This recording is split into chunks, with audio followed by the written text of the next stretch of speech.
السلام علیکم ورحمۃ اللہ وبرکاتہ نحمده ونصلی علی رسوله الکریم اما بعد۔ آج کا سبق سن لیجئے۔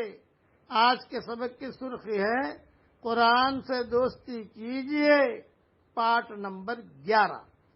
قرآن پاک کی تلاوت محض طلب ہدایت کے لیے کیجئے، لوگوں کو اپنا گرویدہ بنانے اور لوگوں کو اپنی طرف متوجہ کرنے اور اپنے خوش الہانی کا سکہ جمانے اور اپنی دینداری کی دھاک بٹھانے سے سختی کے ساتھ پرہیز کیجیے۔ یہ انتہائی گھٹیا مقاصد ہیں اور ان اغراض سے قرآن کی تلاوت کرنے والا قرآن کی ہدایت سے محروم رہتا ہے۔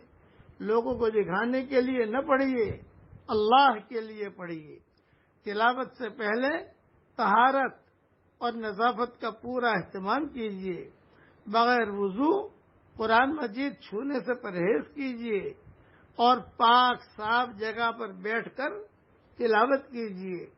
تلاوت کے وقت قبلہ رخ دو زانو ہو کر بیٹھیے اور گردن جھکا کر انتہائی توجہ، یکسوئی، دل کی آمادگی اور سلیقے سے تلاوت کیجیے۔ اللہ جل جلالہ عما نوالہ کا ارشاد ہے، کتاب انزلناہ الیک مبارک لیدبروا آیاتہ ولیتذکر اولو الالباب۔ کتاب جو ہم نے آپ کی طرف بھیجی برکت والی ہے تاکہ وہ اس میں غور و فکر کریں اور عقل والے اس سے نصیحت حاصل کریں۔ تجوید اور ترتیل کا بھی جہاں تک ہو سکے لحاظ رکھیے، حروف ٹھیک ٹھیک ادا کیجیے اور ٹھہر ٹھہر کر پڑھیے۔